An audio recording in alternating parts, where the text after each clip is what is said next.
Hey folks, today I'm making a mini step stool and cover for my toolbox, a cat step stool.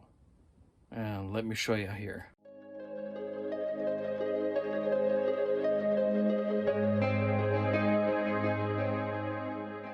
All right, this is the back area of the bus.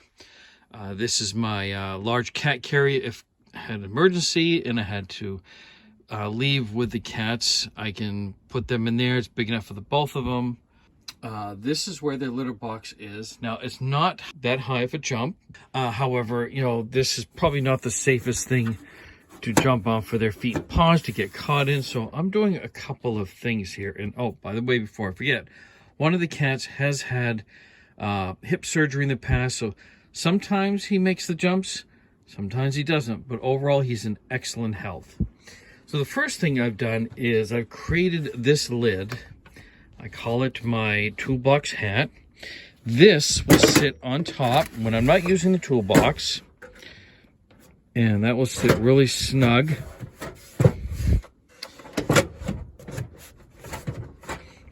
All right, once I get it in the right place,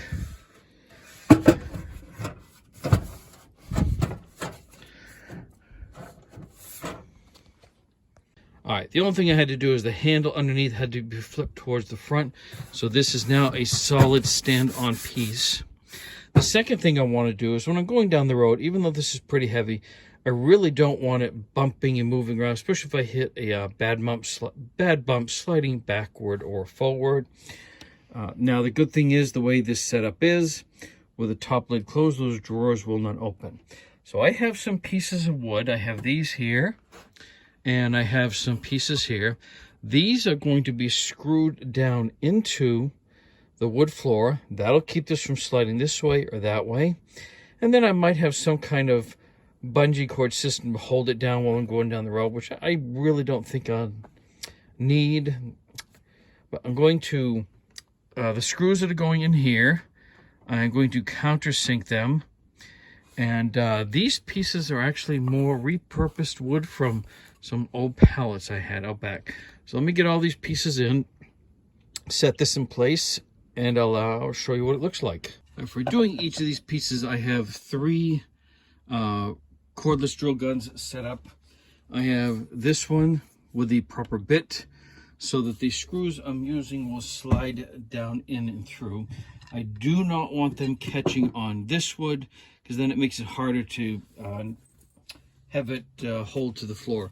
This one will be my countersink, and then the last regular for the Phillips to put the screws in. So I've already done the regular hole, so now I'm going to do the countersinks. And I really don't have to go that deep.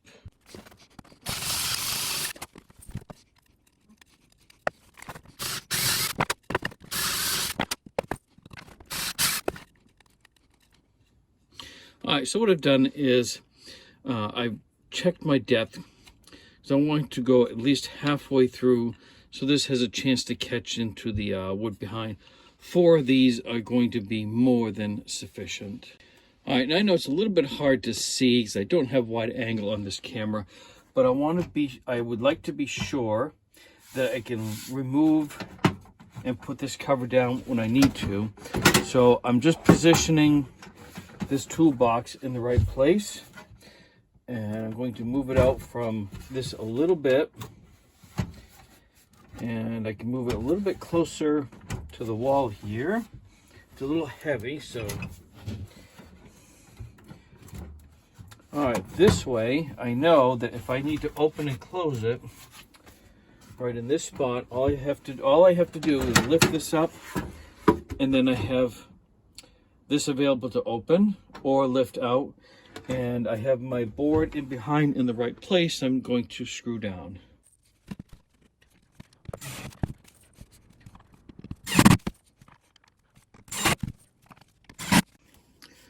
All right, with these wood in place, the height is actually not too bad. This bottom drawer will open. It just barely touches the wooden piece in the front. So what I'm going to do is I'm going to use this piece of fan fold insulation. I've cut it to fit right down in here. I'm going to push that right in.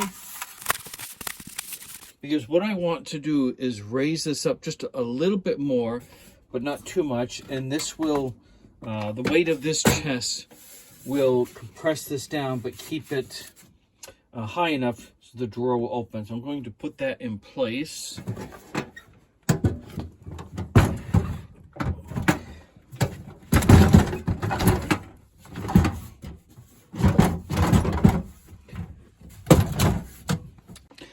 All right, now it's a little rough getting it in place, but that's no big deal because I really don't plan on moving this. I want this in one location, easily accessible, and I'll show you where I moved it from so it'll work for me easier, and it's a sort of a launching area for the cats.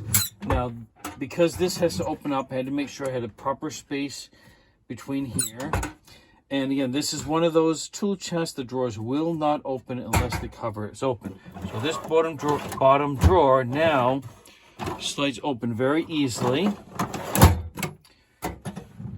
I close this, and I just have this little bungee cord set to keep this from flipping open. That's all that's for. I have the cover that will sit right on top like this, and that's pretty solid. Now it does tip back and forth a little bit from front to back, so I could have made it a little smaller, but two things I'll do is when I put it on, I'll make sure it's pushed more towards the back, so when the cats, if they are jumping, they're not that heavy. They're not, flipping it down. What I may end up still doing is having some kind of little bungee cords on the side with little eye hooks just to hold this cover down when I'm not using this setup. Now, where I have moved this from is over here. Prior, it sat underneath, under these cabinets, which, I mean, it was great. It was out of the way. But one of the drawbacks is that anytime I wanted to get into it, I had to open both doors, and I lose a lot of space underneath here because I can't put any shelves up high. Otherwise, I can't open the cover on that. So that was my new location for the tool chest. All right, I think this will give you a little bit better idea of the difference between the two places. Down there, it stays where it is. The cats have a launching pad. All I have to do is pull that piece off the top. Even if I have a couple bungee cords, no big deal. Rather than this is the previous location. And again, I really lose out a lot of storage space up above in here.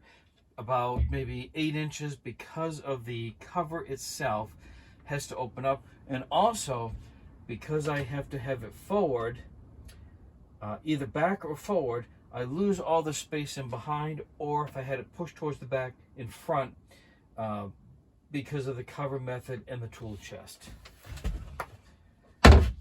All right, so I'm wrapping up this video on the tool chest and what I call my little tool chest had a launching pad for the cats so they can get up to their litter box, but not, get their feet caught or slip on this.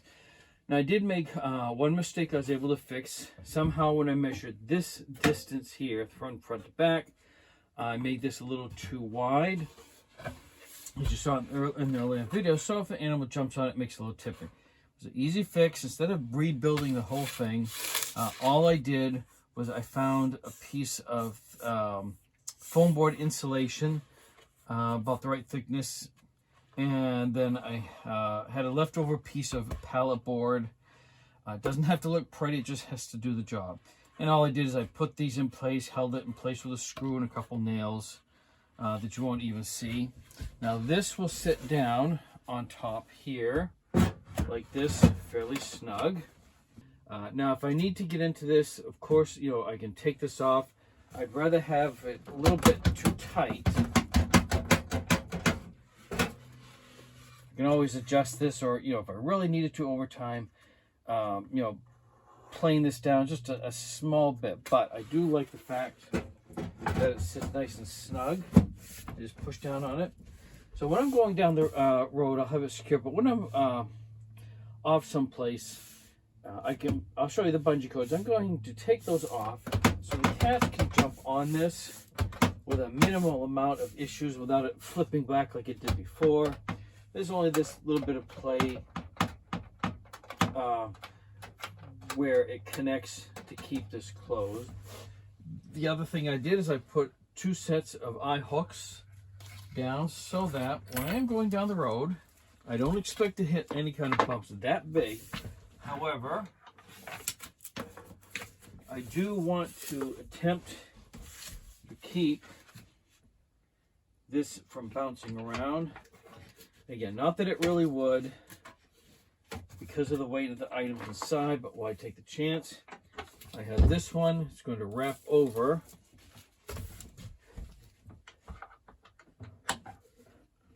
And hook on the other side.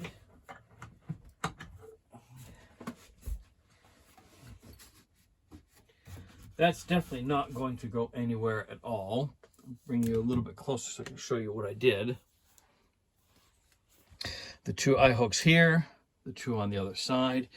And the reason that I wanted the flat bungee cords, if I do decide just to leave them on when I'm going someplace, the round ones, you know, stick up, wouldn't be an issue. I just really wanted the flat bungee cords on here. All right, so now going down the road, this will be my setup.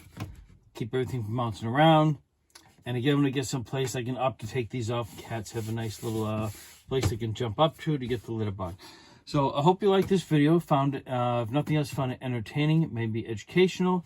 Hopefully you can learn from my mistakes about, for example, measuring 2 to 3 times before doing that cut. Fortunately, this was too big rather than too small, and it was easier to fix that problem. Don't forget to like, comment, subscribe, and share.